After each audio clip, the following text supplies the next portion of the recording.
Entonces, esta tarde vamos a hablar de alimentación saludable sin gluten. Y vamos a ir viendo a lo largo de la exposición una serie de imágenes relacionadas con la alimentación y en este caso con cereales o con algún otro alimento. Que es para este lado. Bien. Más o menos el esquema de lo que vamos a ver es lo siguiente. Vamos a hablar un poquito de componentes de los alimentos y tipos de alimentos. Vamos a hablar de los cereales y su importancia, cuál es su estructura y composición, y dentro de esa composición, lo que es más importante, las proteínas que van a dar lugar a la formación del gluten. Yo sigo oyendo un poco de eco, ¿no importa? Bueno, los productos obtenidos cuando trituramos los granos de los cereales, panificación y gluten, otros derivados de cereales y gluten y otros alimentos que nos proporcionan harinas, porque realmente, en términos generales, a partir de los cereales lo que nosotros vamos a obtener son harinas o bien otros productos de la molienda y con eso preparamos derivados. ¿Cuáles son los componentes? Un pequeño recuerdo de los componentes de los alimentos. En los alimentos tenemos lo que llamamos nutrientes, macro, los que están en mayor proporción en los alimentos y en nuestro organismo, y micro, los que están en menor proporción. Dentro de los macronutrientes estarán los hidratos de carbono, que van a ser los constituyentes mayoritarios en los cereales. A partir de... Perdón, es que es como que va al revés este puntero. A partir de proteínas, carbohidratos y grasas vamos a obtener energía.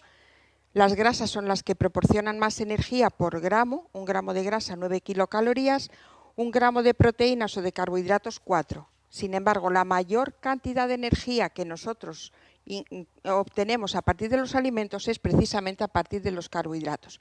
Cuando hablamos de otras funciones, por ejemplo, las proteínas son aquellas que el organismo utiliza para formar sus tejidos y sus órganos. Existen en los alimentos otros componentes que llamamos responsables de caracteres sensoriales, del color, olor, sabor o textura. Por ejemplo, es que como que es al revés, que de eso podríamos hablar en otra ocasión, porque es cada vez más importante todos esos compuestos responsables del color, el rojo, amarillo y verde. La mayoría de ellos tienen carácter antioxidante y son muy importantes también en nuestra alimentación. Y lo que llamamos actualmente compuestos bioactivos. Los compuestos bioactivos son compuestos que no son nutrientes, por esto están separados, que muchos de ellos son responsables de estos caracteres de color, olor, sabor o textura y que tienen un papel beneficioso para la salud. Ya he dicho, por ejemplo, que son antioxidantes. Nosotros entonces tomamos los cereales, insisto, principalmente porque son fuente de energía, una energía de la que disponemos fácilmente. Pero consumimos muchos más alimentos. Hablamos en primer lugar de alimentos de origen animal, leche y derivados, huevos, carne y pescados. Hablamos de alimentos ricos en almidón, en esos carbohidratos que nos proporcionan energía, como son los cereales, las legumbres, los tubérculos y también son importantes los frutos secos. Y es que además de cualquiera de estos grupos vamos a poder obtener harinas que se van a poder utilizar en la alimentación de los celíacos. Todos estos sin que se forme gluten. Están los productos hortícolas o hortofrutícolas, hortalizas y frutas, rico colorido, ricas en esos compuestos que llamamos bioactivos, que son muchos antioxidantes, los que dan los colores, y mucha fibra, que también sabemos que es importante para la salud. Y luego tendríamos el grupo de las grasas. Tenemos también, a su vez, grasas líquidas que llamamos aceites y grasas sólidas, como pueden ser mantecas, mantequilla, margarina. Pero nos vamos a centrar entonces en los cereales. Cuando hablamos de los cereales hemos dicho que nos van a proporcionar energía a partir de hidratos de carbono, que es lo mismo que decir carbohidratos, o un poquito más antiguo hablar de glúcidos, pero todavía se les sigue llamando glúcidos. Obtenemos energía, pero también los cereales, en función del tipo y de la parte del cereal que consumimos, nos van a proporcionar fibra, que sigo diciendo que es importante para la salud. ¿Qué cereales son más habituales entre nosotros? Pues los más conocidos desde tiempos antiguos eran el trigo, la cebada, el centeno y la avena. Están en rojo porque todos ellos van a dar lugar a la formación de gluten. Otros clásicos que para nosotros no son demasiado utilizados son el mijo y el sorgo. Por lo tanto, tenemos estos 4 que son fundamentales en nuestra alimentación. La avena quizá lo ha sido desde hace menos tiempo, pero actualmente hay muchos cereales de desayuno a base de avena, pero insisto, todos forman gluten. Pero tenemos otros cereales que no forman gluten, como son el arroz y el maíz. Pero además tenemos el arroz salvaje o cizania acuática, quiere decir que por el nombre, porque no pertenece, no pertenece a las gramíneas como todos los demás. Aquí la imagen se ve grandecito, pero si lo conocen es chiquitito y muy estrechito y casi se ve negro. Y luego que no forman gluten, como ya hemos dicho, mijo y sorgo. Otra opción es lo que se llama alforfón o trigo sarraceno, que es así como un triangulito, la estructura del cereal. Ese tampoco forma gluten. 2 pseudocereales porque no pertenecen botánicamente a la misma familia que el trigo, cebada y demás, que son quinoa y amaranto.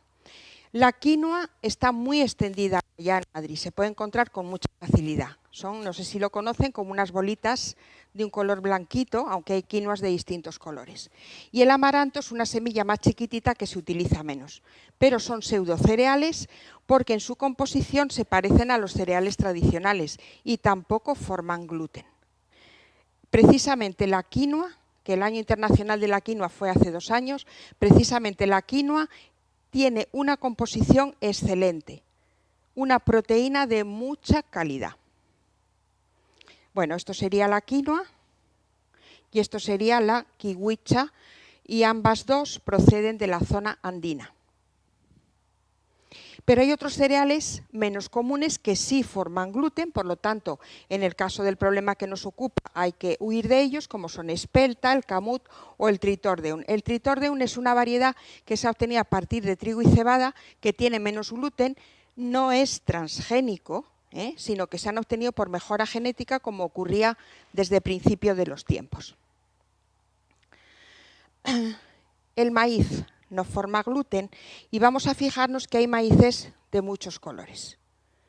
Actualmente se está dando mucha importancia a los cereales de distintos colores porque todos los compuestos responsables de esos colores son los que hemos dicho antes, que son compuestos responsables de caracteres sensoriales y tienen carácter antioxidante. Y se están estudiando muchísimo todas las variedades de maíces oscuros, aunque aquí en general casi no nos llegan. Bueno, pues entonces, en general, los cereales, ¿qué tipo de estructura tienen? Este sería un grano de trigo. Y vamos a ir viendo desde la parte más externa a la parte más interna. Bueno, hay una cascarita, el pericarpio, porque realmente es un fruto y comemos la parte interna, que es la semilla. En esta parte que está aquí en negro, que se llama testa, es donde están los pigmentos, esos compuestos responsables que hemos visto de los colores del maíz.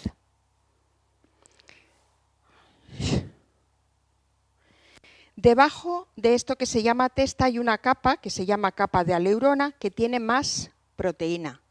No es que la proteína esté solo ahí, sino que aquí hay más proteína que en el interior. La parte siguiente, el endospermo, que es la parte más interna del grano, es donde hay más almidón. En la parte inferior, que es lo que se llama germen o embrión, hay más grasa.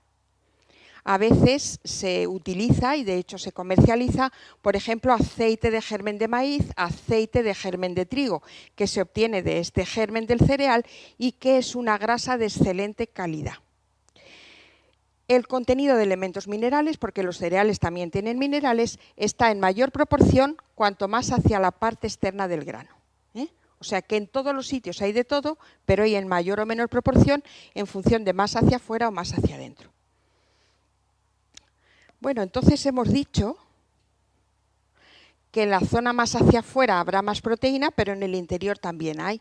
¿Y qué tipo de proteína hay en los cereales y por qué al hablar de proteína hablamos del gluten? Bueno, las proteínas en conjunto de los cereales no son de muy buena calidad. Es lo que decimos proteínas de bajo valor biológico.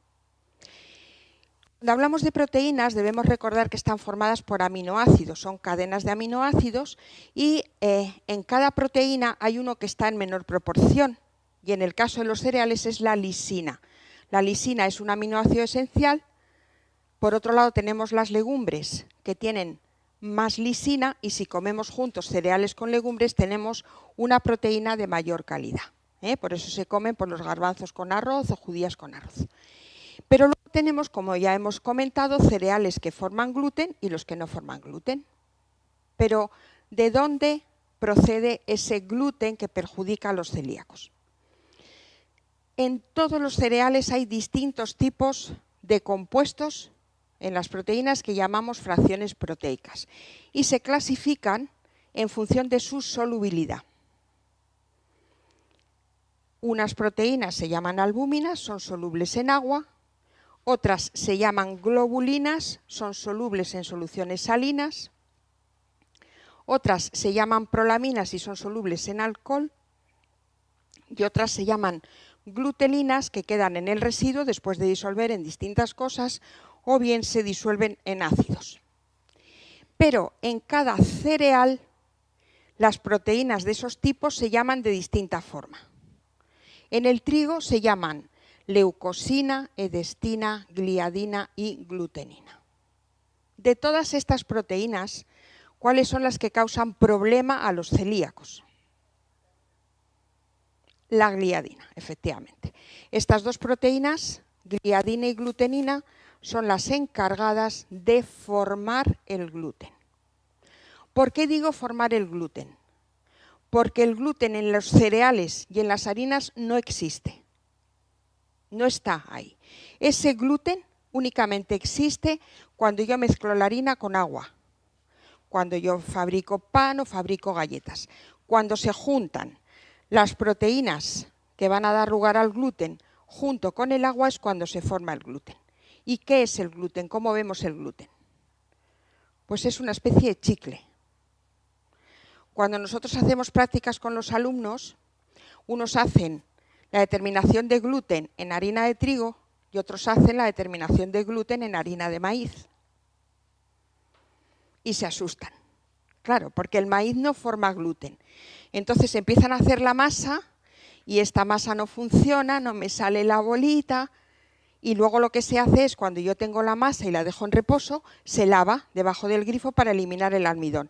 Y entonces, bueno, pues aquí tenemos otra imagen parecida, entonces al final se quedan con esa especie de chicle. Y claro, los que están con el maíz ven que se les deshace todo, que lo pierden todo, entonces así se lo aprenden. O sea que es una especie de chicle, cuando hacemos la determinación. Pero como decía antes, en cada cereal los distintos tipos de proteínas se llaman de distinta manera. Y ya hemos comentado, ya se ha dicho aquí, que precisamente la gliadina del trigo es la responsable de la enfermedad celíaca. Son proteínas de cadenas no muy largas y que afectan a cada organismo en función del tipo de gliadina y del tipo de problema. Bueno, los egipcios ya elaboraban pan. Y precisamente en Egipto es donde se desarrolla por primera vez el pan, porque antes en Mesopotamia, por ejemplo, se habla de panes de Mesopotamia y eran tortas. ¿Por qué? Porque usaban cebada y no llegaba a fermentar, no llegaba a huecar. En Egipto empiezan a utilizar el trigo, ese trigo tiene abundante gluten, fermenta bien, aunque fuera una fermentación natural, y obtuvieron el pan. Bueno, pues entonces hemos hablado de harina de trigo, pero hemos dicho que se pueden obtener otros productos a partir de la molturación, de la trituración o de la molienda. Y esta era la estructura del grano. Entonces, en función de los productos que yo obtengo, si tienen más o menos de fuera o de dentro, yo tengo distintos productos. Si yo trituro y obtengo de la parte más interior, obtengo lo que llamamos harina flor, la harina más fina. Si yo voy obteniendo productos de trituración que van teniendo más partes hacia afuera, tengo sémolas y semolinas. Y si me quedo con la parte externa, tengo los salvados. Hay distintas harinas, ya digo, la más fina, que es la que se obtiene en la parte interna, es la harina flor, pero luego tenemos también distintos tipos de sémolas. En la trituración no se hace solamente tritura una vez y ya, sino que se van separando las distintas partes. Y entonces esta diferencia entre las distintas sémolas depende del tamaño de partícula. Las sémolas más gruesas pues son trocitos más gruesos, quiere decirse que llevarán más de la parte externa. Entonces vamos a fijarnos muy bien en que hay harinas, sémolas y semolinas, porque por ejemplo las pastas alimenticias, sean del cereal que sean, se obtienen fundamentalmente de sémolas más que de harinas. Bueno, esto es la panificación en Egipto. Y quería comentarles una cosa que hemos descubierto hace poco. Yo no me había fijado en esta imagen, pero se dice que esta imagen es, o nos da idea de los precursores de los churros, o de las porras, yo diría más bien. Es esto. Y esto es un horno o sartén, porque usaban aceite para freír. Y entonces, pues, en algunos casos se dice, y hemos pensado que efectivamente quien lo describe así puede tener razón. También podría ser una ensaimada, ¿eh? Pero bueno, vamos a quedarnos con que son los churros. Bueno, entonces, ¿cómo se obtiene el pan? ¿Qué importancia tiene el gluten en la elaboración del pan? Independientemente que haya otros ingredientes, lo básico es harina y agua. Y con eso obtenemos una masa. Hemos dicho que si no hay agua, no hay gluten. Esa masa debe ser tal que tenga una consistencia adecuada. Esa consistencia adecuada se la va a dar el gluten para que pueda ahuecarse. Debe permitir esa mezcla de harina y agua, aunque yo le tendré que añadir las levaduras, debe permitir que se desarrollen gases, y esa consistencia que le da el gluten y el desarrollo de gases hace que la masa se ahueque. Ahora, ¿qué es lo más importante? Un componente que le da elasticidad y resistencia a la masa, que es el gluten. Y aquí ya estoy hablando de gluten, ya se ha formado el gluten porque yo ya he mezclado la harina con agua. Otro componente, que es el almidón, capaz de dar origen a la formación de gas.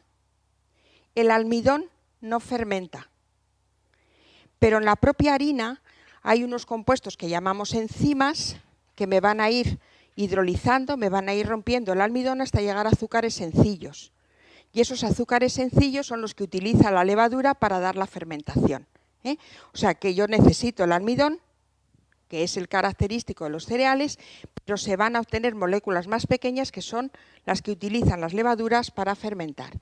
Y las levaduras son esos agentes capaces de fermentar los azúcares, y dentro de esas levaduras la más importante es Saccharomyces cerevisiae, la más importante.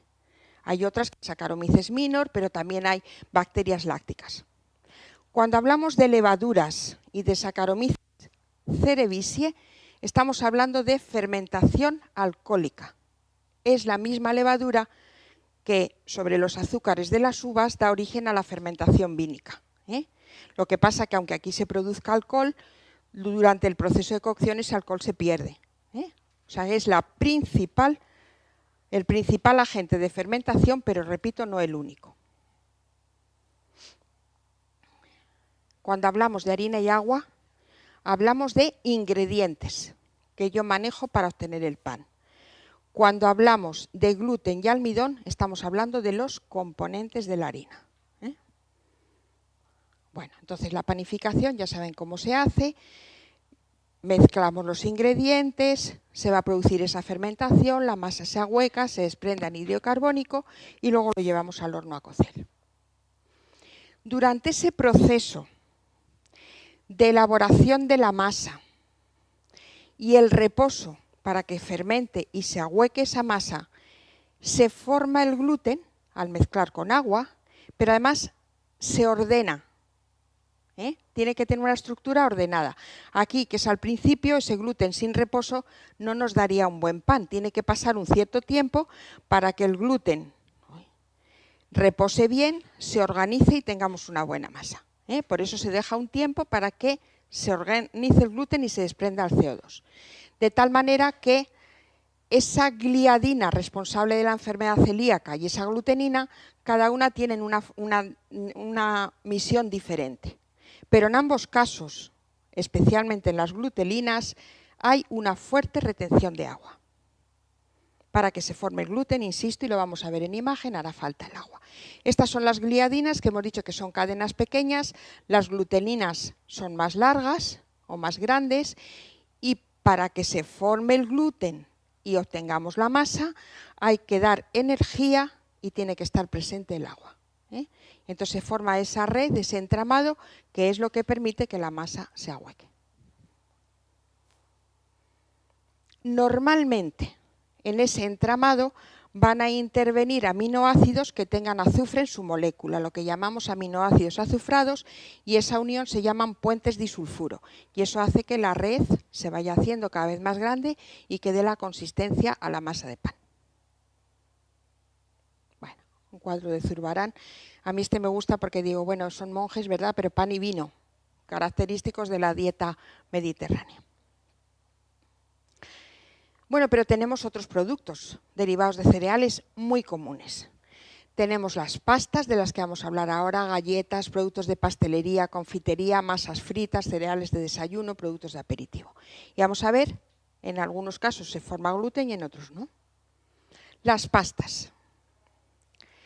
Por definición o por concepto, las pastas van a formar o van a tener más gluten que el pan. ¿Por qué? Bueno, lo primero es una masa no fermentada. El pan sufre fermentación, las pastas no, pero se obtienen de sémolas, semolinas o harinas procedentes de trigo duro, semiduro o trigo blando, o sus mezclas, y agua potable. Normalmente sémolas y semolinas. Hemos dicho que son productos de la molienda de distinto tamaño de partícula. Esa parte más externa que llamábamos aleurona tenía más proteína. Quiere decirse que seguramente en estas sémolas y semolinas hay más proteínas del gluten que en la parte interna. Pero además se prefieren para elaborar las pastas los trigos duros. Los trigos duros tienen más proteína que los trigos blandos. Por lo tanto, tecnológicamente se prefieren sémolas y semolinas de trigo duro, que nos indican que va a haber más gluten. Lo que pasa que ahora cada vez hay más pastas, como pueden ser estas, que pueden ser fideos de arroz, de maíz, macarrones, etcétera, etcétera. Tenemos, bueno, fideos de maíz, de arroz, pastas sin gluten, espaguetis sin gluten a partir de arroz. Y una de las cosas importantes, aunque sean, en el caso de la alimentación de los celíacos, menos cantidad de oferta, pero cada vez hay más, fideos de arroz o de maíz o espaguetis o macarrones, las pastas en general tienen más valor nutritivo que el pan. ¿Por qué? Entre otras cosas porque las pastas llevan otros componentes añadidos, otros ingredientes. Pueden tener huevo. A veces se les añade harina de soja, y hemos dicho que a los cereales les falta lisina y las legumbres tienen lisina. Luego ahí hay una proteína de mayor calidad. Ahora están de moda las pastas con espinacas, con tinta de calamar, con tomate, etcétera, etcétera. Y bueno, yo creo que todo el mundo algún programa habrá visto de los MasterChef de España y de otras zonas, y en muchos casos ahí están elaborando pastas. O sea, hay que decirse que a nivel doméstico se pueden elaborar este tipo de pastas, ponerles otros ingredientes, con lo cual conseguimos, repito, un alimento de mayor valor nutritivo que lo podemos hacer en casa. Los churros, que decía antes de los egipcios, ¿no? Las masas fritas, pues normalmente se hacen mezclando agua potable, harina y sal, adicionados o no de gasificantes, y fritos en aceite vegetal. Pero en el caso concreto de estos churros y de muchas masas fritas, funciona mejor para obtener el producto una harina con mucho gluten, Hombre, el celíaco puede o no puede, y los no celíacos pueden tomar gluten, pero precisamente este tipo de masas fritas requieren, para que se forme bien la masa y se fría bien, requieren mucho gluten. Por tanto, prohibido. Yo no sé si ha hecho alguien alguna prueba de churros con maíz, con arroz. Y funcionó bien. Bueno, pues es una opción. Voy a hacer la prueba. Sí. Explotan más. Bueno, pues bien, ya vamos sabiendo algo más, ¿no? Bueno. Ahora, niños, hablaremos de las palomitas de maíz. Bueno, otro cuadro de cereales. Snacks, palomitas de maíz. Pues el niño puede comer, el niño o el adulto, perfectamente las palomitas de maíz, ¿verdad? No forman gluten. Ahora, yo insisto en que mejor prepararlas en casa. Nosotros hicimos hace unos años unos estudios de palomitas de maíz y hacíamos las palomitas en la sartén en el laboratorio, pesábamos la cantidad de maíz, la cantidad de aceite y al final las palomitas habían chupado, habían absorbido todo el aceite y salía cuadrado. Pero las palomitas comerciales tienen distintas grasas no tan saludables como el aceite de oliva, muchísima sal y a veces pone palomitas con sabor a mantequilla. O sea, no con mantequilla, que aún en casa las podríamos probar a hacer con mantequilla, ¿no? Con sabor a mantequilla. Y a veces, repito, son grasas de estas hidrogenadas que son menos saludables. Por lo tanto, bueno, aparte que yo no sé los niños de ahora, ¿verdad? Pero antes eso de poner la sartén y que explotaran las palomitas te daba mucho gusto oír el ruido, ¿no? Pero, bueno, había paquetes de palomitas. Ahora se está intentando rebajar la cantidad de sal en el consumo diario. Antes se decía en los objetivos nutricionales hasta 6 gramos de sal, cloruro sódico. Ahora se intenta rebajar esa cifra. Sal, cloruro sódico. Bueno, pues nosotros encontramos dentro de la molécula de cloruro sódico, y ahora mismo no me acuerdo el dato, el sodio solo ya eran 4 gramos. O sea que la sal total de 100 gramos de palomitas estaría en torno a los 9 gramos. O sea, mucho más que lo que son las recomendaciones de cada día. Por eso, pues siempre que se pueda, palomitas en casa. Pero no es el único cereal que hace palomitas. Estos cereales que vienen de América, el amaranto, que le hemos llamado kiwicha o la quinoa, también revientan, también popean. Y algunos sorgos, o sea que hay varias variedades dentro de cada tipo de cereal que popean. Como conclusión de esta parte, pues la presencia y o cantidad de gluten depende del tipo de cereal, de la variedad del cereal, porque dentro de un mismo tipo de trigo o de avena no todos tienen la misma cantidad de gluten, y de el producto de la molienda que nosotros estamos utilizando. Entonces, aunque vamos a seguir de esta primera parte a modo de conclusión, podríamos decir que actualmente hay un elevado número de derivados de cereales que no forman gluten, que podemos hacer nosotros a nivel doméstico y que permiten diversificar la alimentación de los celíacos. Bueno, cereales. Entonces, a modo de reflexión de esta primera parte, ¿por qué comemos los cereales? Pregunto y respondemos. Porque nos aportan energía, efectivamente. Bueno, es que está desordenado. ¿Qué alimentos se preparan con cereales? Por un lado, los que tienen harina, ¿no? Los que se hacen a partir de harina. ¿Y qué más? Que no hemos citado así despacito. Por ejemplo. Sí, cereales de desayuno también, ¿no? Entonces, cereales de desayuno, yo no sé si hay alguno muy extendido que sean, sí hay los de arroz inflado, pero en general hay menos diversidad. Pero a lo que voy es fundamentalmente a que obtenemos harinas, y con las harinas, las galletas, los panes y demás, porque luego vamos a ver otros productos de los que obtenemos harinas que permiten alimentar a los celíacos dentro de una dieta variada. ¿Qué es y cómo se forma el gluten?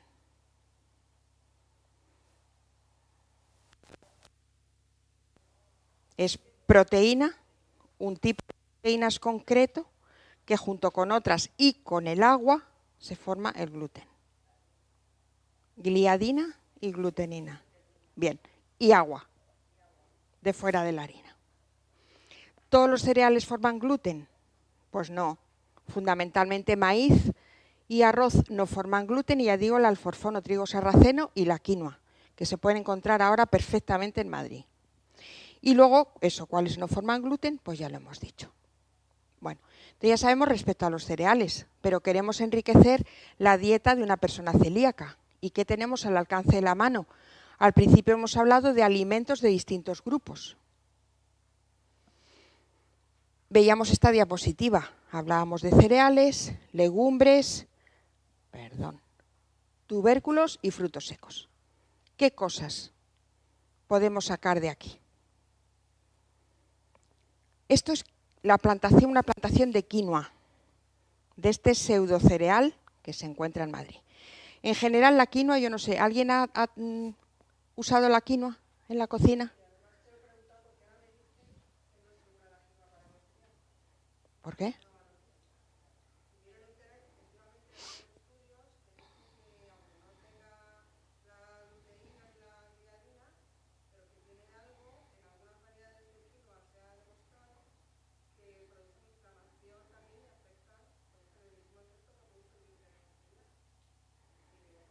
Pues yo hasta ahora no lo he visto, pero me interesa porque lo buscaré.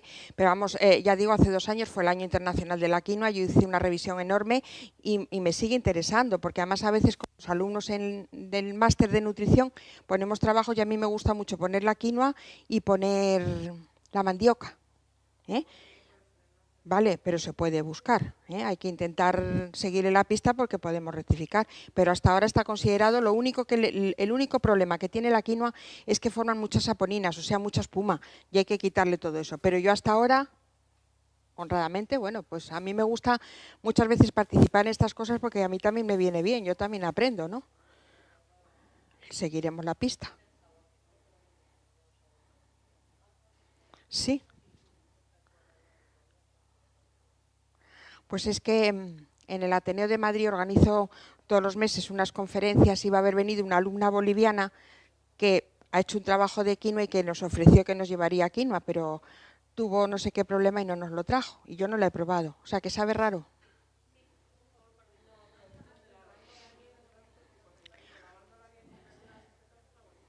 Claro, es que a mí me parece que hay mucha diversidad. ¿Perdón? ¿Qué de proteína? ¿Qué se ha dicho por ahí de proteico? Sí, sí, sí, una proteína de mucha calidad. Según la FAO es de las proteínas vegetales mejores, ¿eh? Cuando llegaron los descubridores españoles a los Andes, claro, es un cereal que hay desde la altura del mar hasta alturas muy grandes. Y en alturas muy grandes no se cultiva el arroz, perdón, el trigo. Entonces, a veces, con estas leyendas negras que nosotros mismos nos buscamos, es que quitaron todo lo que comían los indígenas y ponían el trigo. Bueno, pues si es que cuando una persona tiene unos hábitos alimentarios, busca lo de su país. ¿Por qué actualmente en nuestros mercados hay quinoa, hay mandioca y hay tantas cosas? Pues porque la gente que viene de fuera lo quiere.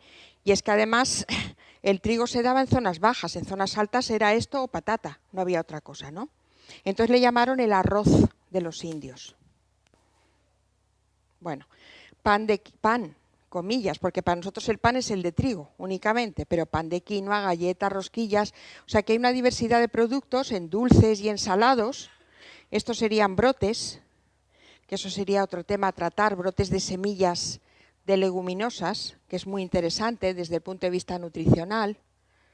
La quinoa pop, lo que hemos dicho antes, ¿eh? Y distintos dulces de chocolate y demás. Más galletitas y de todo. Patatas.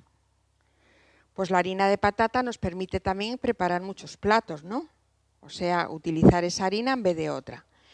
Y hay más de 5.000 variedades de patatas en el mundo. Y actualmente yo ya he comprado unas patatas moraditas. Y pues queda curioso, unas patatas chip moraditas, pues es curioso. Y si se cuece, pues se queda un puré como azulado, que hay gente que no le gusta. ver ese color, ¿no? Porque un color muy azul amoratado pues no les gusta.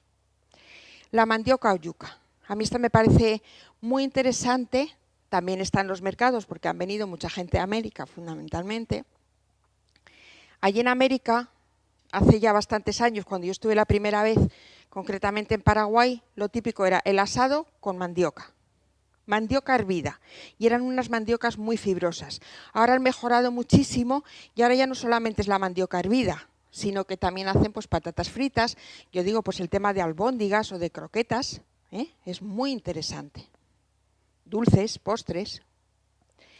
El boniato o batata, que es lo mismo, que a veces vas a comprar y dices, quiero batatas, no, que son boniatos. Pues son lo mismo. Lo que pasa que las hay unas que son muy naranjas, otras que son más blancas. En Canarias hay un puchero canario que le ponen el boniato que allí llaman, que es más blanco. Y aquí estamos más acostumbrados quizá a la naranja, muy interesante porque tiene mucho betacaroteno, que es provitamina A. O sea que estamos hablando de alimentos muy variados, ricos en hidratos de carbono. Pues se pueden hacer, bueno, no he puesto la calabaza, pero purés de batata, puré de calabaza para acompañar carnes, para tomar en plan de crema, o sea que hay muchísimas posibilidades. La chufa. ¿Por qué traigo la chufa? Pues porque de repente cuando hemos estado, es que en unas jornadas que organizamos en la facultad todos los años de cultura alimentaria y salud, pues este año hubo un tema que eran las masas fritas. Y entonces salió lo de los churros, por ahí supimos los de los churros. Pero es que hay un libro, tengo yo un libro en casa buscando y buscando, que los egipcios hacían galletas con chufa. O sea que se puede probar también. Y además la chufa es muy interesante porque en Valencia, ahora que se habla tanto de lo que se llama calidad diferenciada, o sea, una calidad mejor, no solo para vinos o aceites, sino para tantos tipos de alimentos, pues hay una denominación de origen protegida, chufa de Valencia. Pueden probar a hacer galletitas de chufa y ya nos cuentan el próximo día. Las chufas. Bueno, claro, cuando yo era pequeña, no, en las piperas te vendían las chufas secas y las chufas hidratadas. El otro día me trajo mi hermana unas secas y las puse a hidratar y me sabían tan ricas, ¿no? Era el sabor de la niñez. Garbanzos. ¿Dónde se utiliza la harina de garbanzos? En el hummus, sí, ¿no? En las tortillas de camarones, por ejemplo. Claro, o sea que es muy socorrido. Lentejas, por ejemplo, o alubias en general no, pero de garbanzos sí. Bueno, esto es el falafel, que a mí estas albóndigas árabes me gustan mucho y yo muchas veces ya no tanto para celíacos, sino para vegetarianos, pues es una alternativa muy buena, ¿no? Porque son harinas de legumbres, se le puede poner cebollita, ajo, cualquier cosa de estas, y ya por la propia harina, al freírlas, pues se quedan muy, muy bien, ¿no? Y son muy sabrosas. Pero es que esto es la de la complementación proteica, de los cereales con las legumbres. Pero es que me parece que fue el sábado por la mañana que puse la tele no sé qué momento y estaba este chico Sergio, el de la 1. Y entonces hice una cosa, dije, qué bien. Es que a veces cuando yo voy a los sitios a hablar me surge una cosa así, que una idea. Pues hice unas albóndigas con harina de garbanzo y dentro le ponía queso. Y luego lo que hacía era empanar comillas, que yo eso ya lo he comido, con quicos triturados. Pues a veces en casa no, pues hemos hecho el pollo empanado con quicos o con palomitas de maíz trituradas. Bueno, pues es con sésamo, por ejemplo, que a mí eso me gusta mucho. Bueno, pues tenemos otra posibilidad. Sí.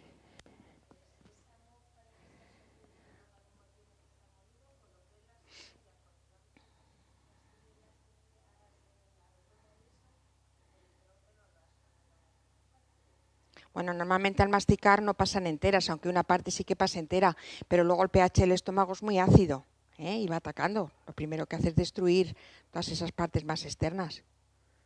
Sí. Hombre, a lo mejor las que están muy enteras no todas se utilizan, pero sí que es interesante. A mí para todos los platos con pollo me gusta muchísimo usar el sésamo. O las almendras, que ahora iremos a las almendras. Los altramuces. Pues yo también los altramuces los recuerdo de las piperas. Pero con harina altramuces se están haciendo muchos bizcochos y muchos productos de repostería. Otra alternativa más. y frutos secos. Ah, esto está mal. Uy. Bueno, se entiende, ¿no? Frutos secos. El primer libro de cocina español es del siglo XII, más o menos. Se llama el libro de Sensoví.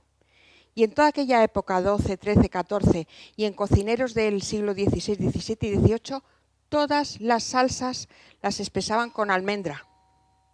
O sea que la almendra en cocina da también mucho juego. La almendra tiene mucho calcio.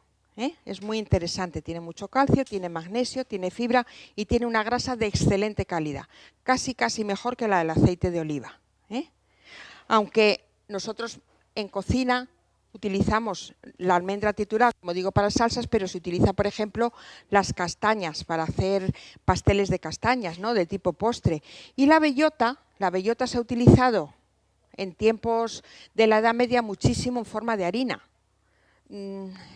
Es un poco áspera, pero quizás sería dar con la opción para que esa bellota, que igual que las castañas son frutos secos amiláceos, o sea, ricos en almidón, y estos son oleaginosos, ricos en grasa, pues puede ser una posibilidad más para preparar alimentos para celíacos.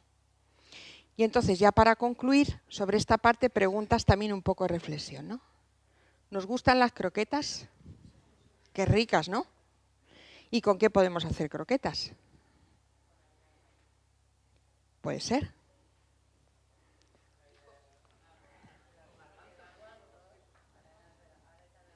Patata, mandioca y también albóndigas, ¿no? O estas que son con pescado. ¿Cómo se llaman las que llevan bacalao, que llevan también puré de patata, ¿no? O sea que podemos diversificar muchísimo todo tipo de croquetas a base de distintas harinas. Queremos espesar salsas, lo que he dicho de las almendras, por ejemplo, ¿no? Además, repito, para el pollo va estupendo las almendras. Queremos sustituir el pan en el empanado. Los quicos, las palomitas de maíz, el sésamo, copos de patata. Más. Podría ser. Hay un... Sí, todas esas cosas. Bueno, cornflakes depende de qué son. O sea, si son solo maíz, muy bien, pero hay que tener cuidado con los cereales. Hay una cosa en Paraguay, que a mí me encanta, que se llama sopa paraguaya. Entonces, yo la primera vez que fui hoy, en un restaurante, sopa paraguaya, yo me pensé que era una sopa. Es un bizcocho. Es una cosa como un bizcocho salado. Y está hecho a base de harina de maíz. Y le ponen queso, le ponen cebolla, le ponen huevo, le ponen grasa. Y es un bizcocho salado. Bueno, también en Galicia y en zonas del norte o en Portugal el pan de maíz, ¿no? O sea que hay muchísimas posibilidades. Y aquí podríamos seguir con un largo etcétera de preguntas que podemos entre todos, pues, que cada uno diga qué cosas hace, como ya hemos venido comentando. Y esto es todo. Muchas gracias.